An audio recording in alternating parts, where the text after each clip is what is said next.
What's going on, guys? My name is Tommy, and my webcam does not want to play nice with my new graphics card for some reason, so you don't get to see me today. But welcome to another episode of Min-Maxing for Fun and Profit, our first in a little while in Pathfinder 1st Edition.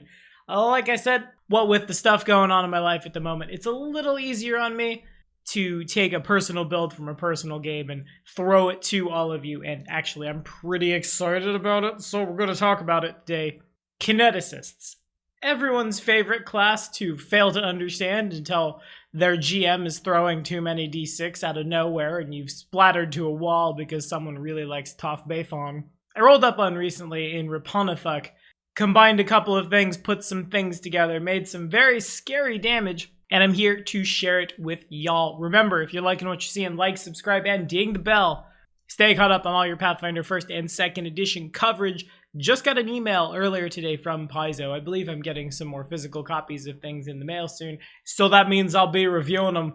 Until then, remember that Patreon is the #1 way to support Black Dragon Gaming, get access to Google Sheets, and, well, if you ask my Kingmaker party, have Kineticists get thrown at you.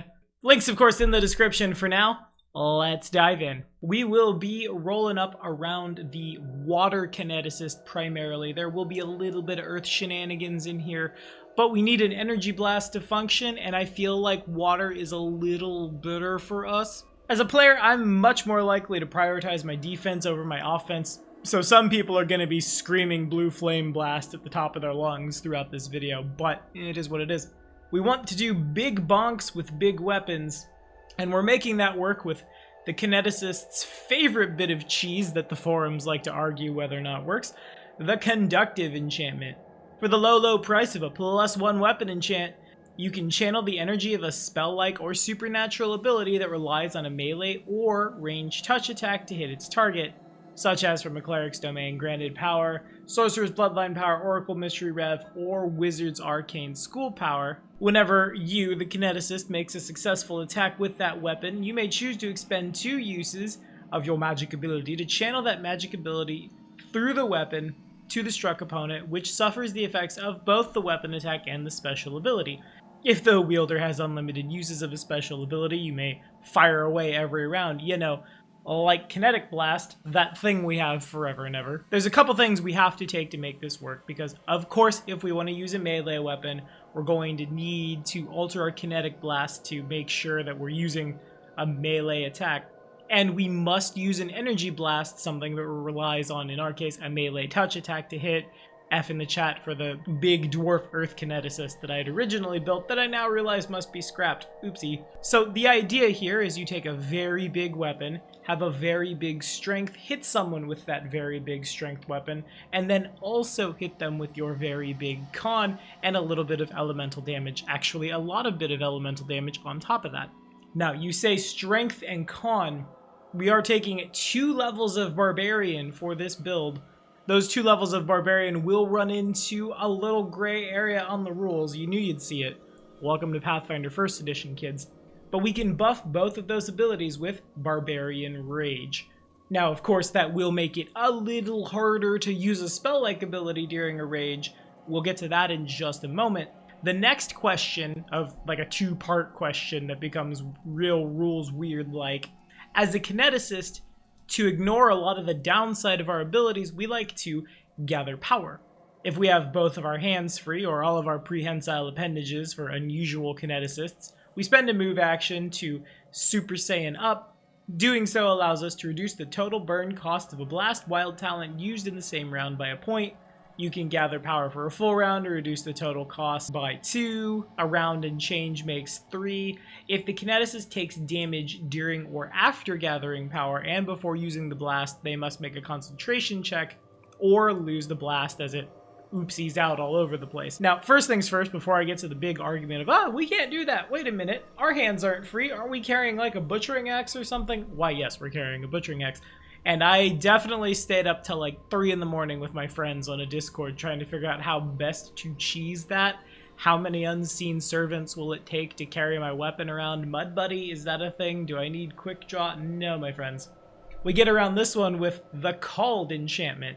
A called weapon can be teleported to the wielder's hand as a swift action that doesn't provoke, even if the weapon is in the possession of another creature. Remember, it's a free action to drop your weapon. And this functions out to a range of 100 feet, so even if someone's cast Fly on you, and you need to let go of your axe to Super Saiyan up, I'm guessing in the span of a few seconds you can pop that swift action and summon your weapon back to you, and that's the dance move. Move action, gather power, swift action, call your weapon out. Standard action, deliver a vital strike, which then will do big ouchies.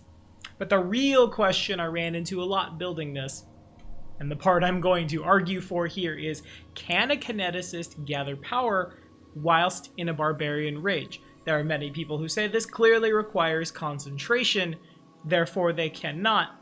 However, as I read it, not only does the barbarian itself have several rage powers, which are supernatural abilities, the concentration check, the part that is the thing you can't do while raging, is not called for until you take damage while power is gathered before the blast. Further, with a feat we will be taking, which I guess I'll spoil now, called Expanded Metakinesis, Kineticists get access to the Furious Spell metamagic feat for their kinetic blasts, allowing them to kinetic blast whilst in a rage. That seems to support the fact that a Kineticist can indeed gather power while they're super angry. If your GM wants to rule against it, as a quick honorable mention before we get down to the meat and potatoes here, the Urban Barbarian, though only applies a +4 to strength, dex, or con, or split in increments of 2 that one bonus, said barbarian can also use intelligence, dexterity, and charisma-based skills.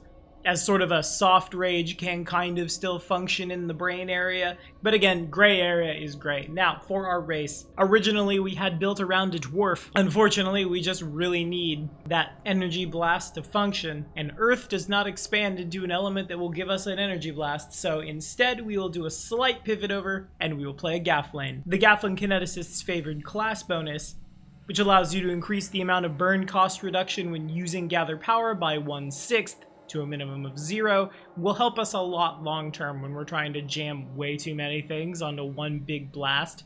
We will of course take the Treeborn alternate race trait to get rid of that constitution penalty, which is super bad for us. The rest of the alternate race traits, up to you. We should have enough healing in-house that we don't need to mess with the fast healing. For our traits, Berserker of the Society will give us 3 extra rounds of rage, which is very useful given we don't have a lot of barbarian levels. And reactionary, of course, go first, hit them before they can hit you. That one's easy peasy. For our ability score prioritization, this build is definitely mad as heck. In lower point buys, I can't in good faith advise you play this. If you'd like to play a Kineticist, play something a little more traditional. But at the top of the list, our Constitution and our Strength are very important. You're going to want to get this small character to be able to live at 17 Strength, so they can heft the weapon we want to give them. Also, that's our main damage output, but con is probably slightly more important. Not only does it help us not die, it helps control how much burn we can take while still dishing out pain, and it's the damage from our blast. Dexterity and wisdom, you're gonna want some points in, but they're not as important given that we, as a Kineticist, would like to be very melee focused. The buff to dexterity the Gaflane gets will help in a pinch when we do need to huck energy at somebody. But again, that's not normally what we're trying to do. Intelligence and charisma are the 2 dump stats. Throw them as low as you need. Now, let's talk. Of course, we've talked about the dragon in the room in the past, and you can follow this card right up here to learn more about it. I think all of my builds in Pathfinder 1E/3.5 will be using it moving forward. So when you see that I didn't take power attack, but I have things that list power attack as a prereq, you know why. First things first, out the gate, we will take exotic weapon proficiency, and indeed, we will choose the butchering axe. As it stands, it's 1d12 for a small one, and this is exactly why we need our strength score to live at 17. Otherwise, you take a -2 on swinging this big, scary weapon of destruction. It pairs very nice with vital striking, and since really we're trying to just huck a boatload of d6 at the bad guys, it seems good. Since we will only ever be making 1 attack in a round, also Furious Focus next up at level 3. cheating that power attack prerequisite with Dragon in the Room, getting rid of some taxes, and getting rid of some debuff. At level 5, of course, it's expanded Metakinesis. We will choose Furious Spell by accepting 1 point of burn. You can alter your Kinetic Blast as if we were using Furious Spell. Furious Spell is nice in and of itself, since a Furious Spell that deals hit point damage adds twice the spell's original level to the amount of damage dealt by the spell. Since a Kinetic Blast is always considered to have an effective spell level equal to half the Kineticist class level, that'll scale real nice. And of course, this will allow us to use our Kinetic Blast while we are raging. And to get a +2 on concentration checks and caster level checks. Mostly this is just how we function. Vital Strike will come next. Again, since we're almost always move action gather power, having only a standard action to attack seems very natural for this build, and so Vital Strike, here we come. Followed up by 2 feats that I didn't know existed. The first one is kind of taxy, and truly the first couple feats are as well, because it will probably be a while until your gold can support this build. At the beginning, you may look very different than mid-game play. Nevertheless, Mobile Gathering. When you use a move action to gather power, you can move up to half your base speed, and while taking 1 full round to gather power, you can move up to half your speed on the turn you start doing so. The movement provokes, you can't try to dodge. Your concentration check is worse if you get hit. This just helps make sure we stay caught up, because I feel like a lot of the time, a Kineticist, especially a melee Kineticist, can be locked down by faster opponents. Next up, Gather Might.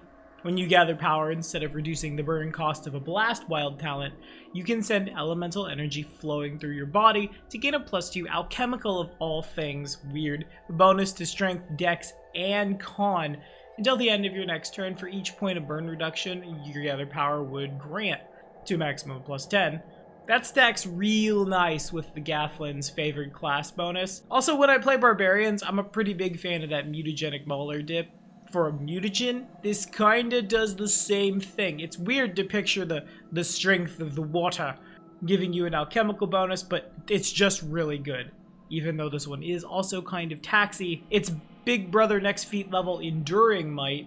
When you use Gather Might, the ability score bonus lasts until the beginning of your next turn. Helps it stay around long enough for us to use this now gigantic strength to punch somebody in the dome. To say nothing of if they want to move out of our threat range, or if we need a little extra con there at the end. Improved Vital Strike will be next, for even more dice than Raging Brutality.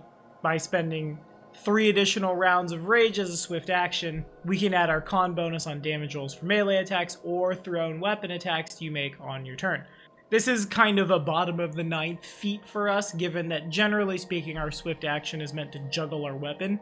If you've accepted too much burn, if you just need to hit them, this will help still get our constitution in, even when we don't get it in the fancy way. Then lastly, Extra Rage. For our talents that we get just so many of, beginning with our infusions, things that modify specifically our Kinetic Blast out the gate.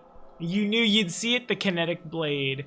You form a weapon using your kinetic abilities. You create a non-reach, light, or one-handed weapon in your hand formed of pure energy or elemental matter. The Kinetic Blade's shape is purely cosmetic, and for us probably is always just an icicle to ice pick into somebody. But, like, you can't make an ice katana for all your Sub-Zero weeb energy and that 15 to 20 crit range as well. You can use this once as part of an attack action, a charge action, or full attack action in order to make melee attacks with your Kinetic Blade. Since it's part of another action and isn't an action itself, this wild talent doesn't provoke. This deals your Kinetic Blast damage on each hit. It disappears at the end of your turn. The weapon deals the same damage type that the blast deals, and it interacts with armor class and spell resistance as normal for a blast of its type. This is our bread and butter. This is how we are delivering sweet, cold owies on the end of a big, scary weapon. Next up, Entangling Infusion.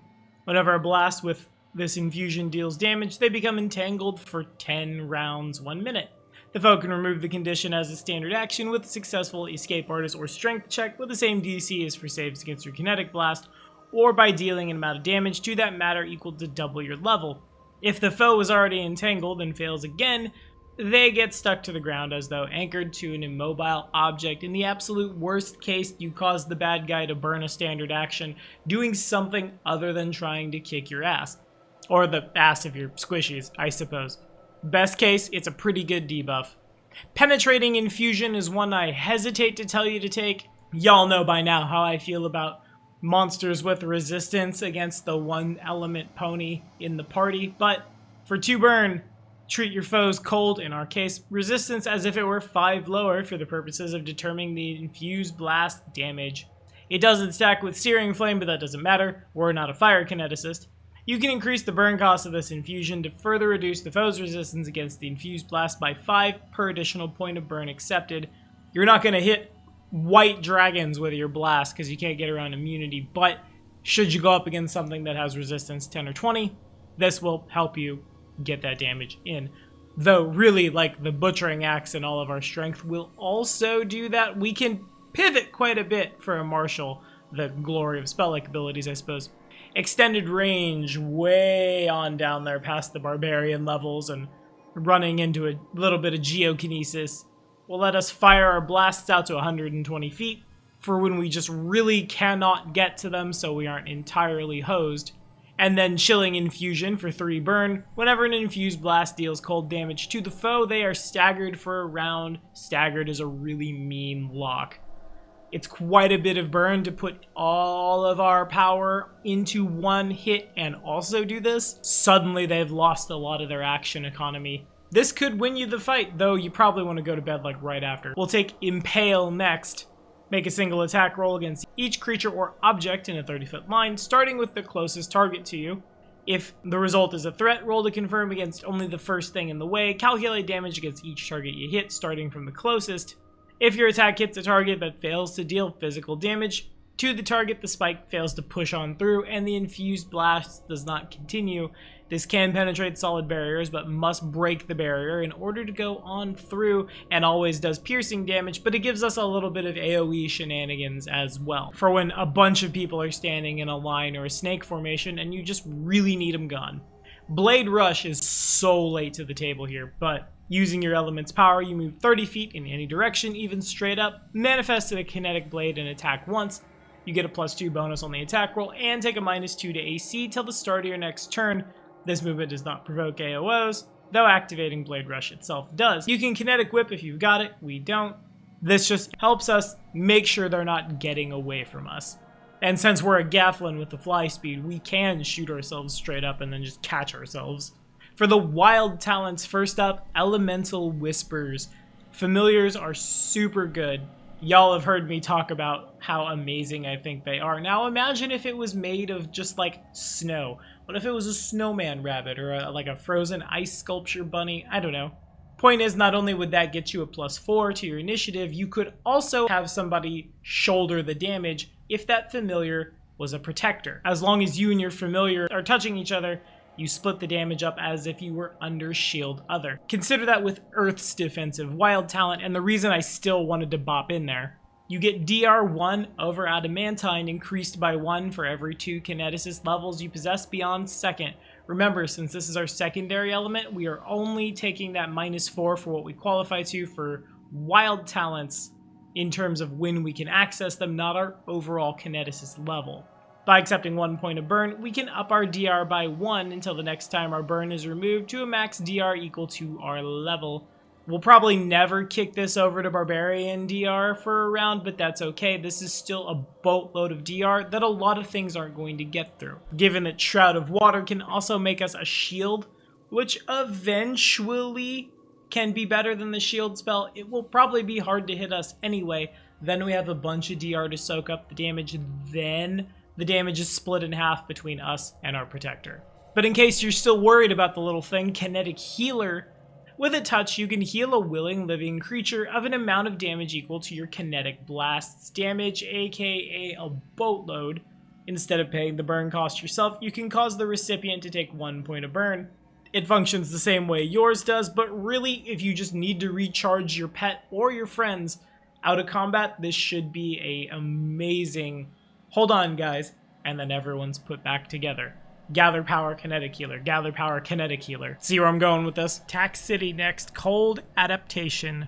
Grabbing this gives us a constant protection as per Endure elements against cold temps and cold resistance equal to twice your current amount of burn, which might pan out. Really, we're just grabbing this for something cooler, pun not intended, later on. Of course, we get basic both Hydro and Geokinesis. We won't super go into that, but level 10 is when we take Expanded Defense for that 1-2 punch with our familiar, grabbing, of course, our Earth Element's defensive wild talent. Kinetic Restoration allows us to recover from 1d4 points of ability score damage to one of our physical ability scores.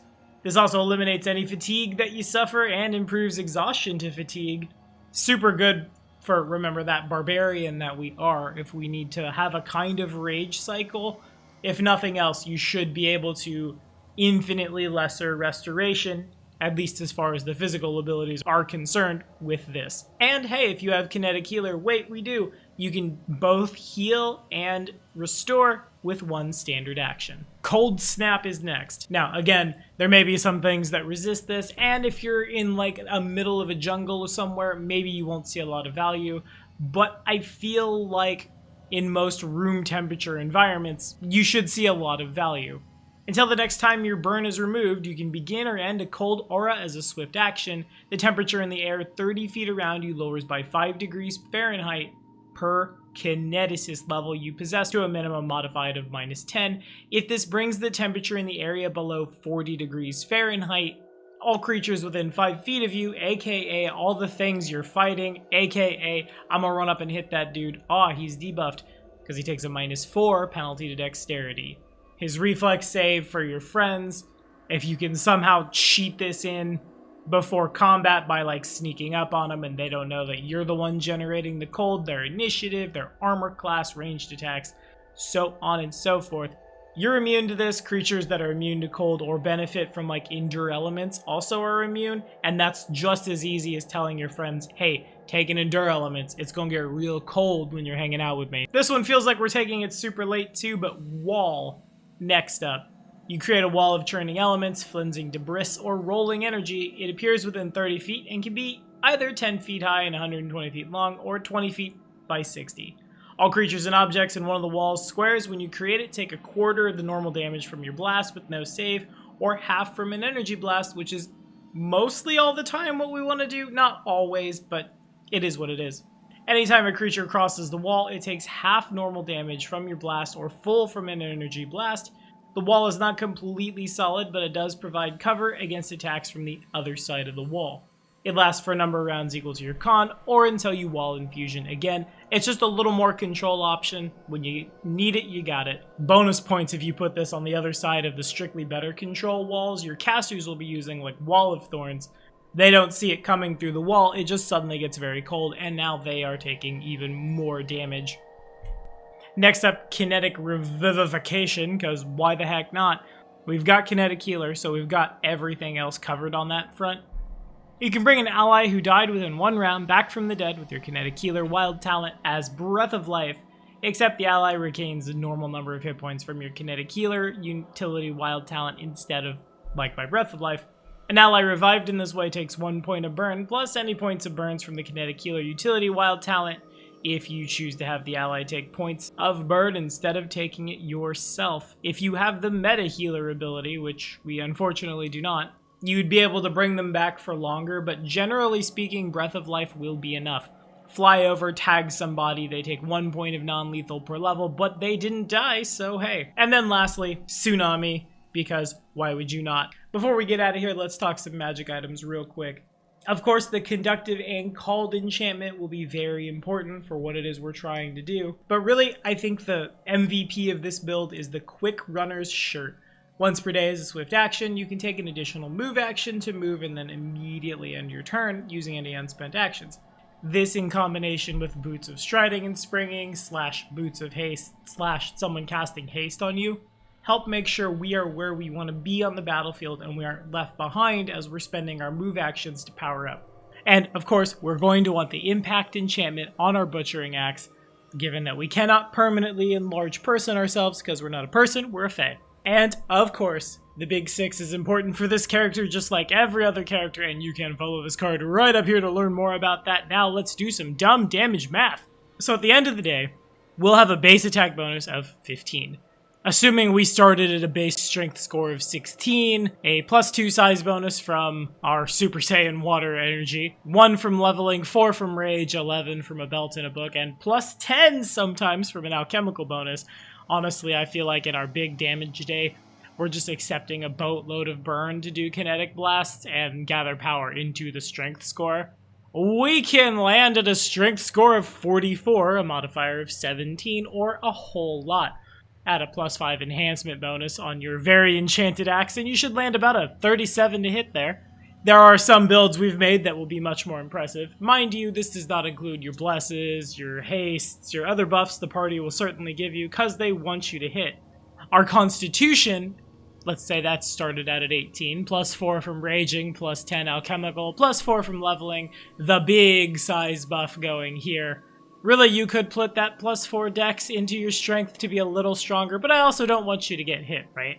+11 from the belt and book could net us a con score of 53, or a modifier of 21, which is terrifying. Now take that medium butchering axe's 3d6 + 37, that'll average out to 53, or with improved vital strikes 9d6, averaging at 32. 32 + 37 is 69. +5, 74 damage on average coming down from this thing. And then we get the fun part, our cold Kineticist blast.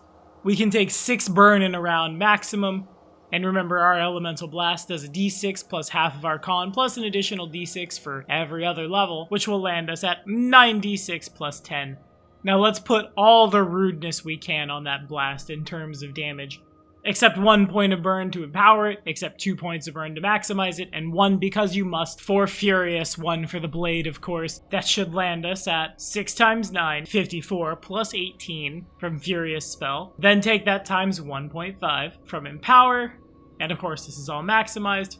A nice 123 cold damage. This is before entangling them, this is before staggering them, and the other fun things you can do as well. At the end of the day, this doesn't end up just nuking somebody like some builds can, but it does do a lot of damage on a considerable debuff. And in the optimized party, follow this card right up here, I feel like you land somewhere between a mixture of all 3 archetypes within that build. You can take a lot of damage with your DR and just kind of shrug it off, like you want your Punishers to do. Like your removal-based characters, you tag someone, and generally speaking, they're gonna have a bad time. And like our control folks, we debuff, making the job easier on everyone else. Takes a little while to get there financially, but when you get there, it's super, super good. What do y'all think? Have we rolled up something like this? How have your Kineticists worked? Throw it down in the comments, let me know. Next week is the week of Thanksgiving here in the States, and though I'm not a big fan of that particular holiday at large, and also what with the pandemic, I'm probably not seeing anyone. I will be taking the week off for the holiday. We YouTubers deserve a break too, and a break where we have a good mental state and aren't trying to put our computer back together. But week after that, we'll be back at it for more min-maxing for fun and profit. Diving into that request line. My friends, thank you so much for watching. I will see you next time.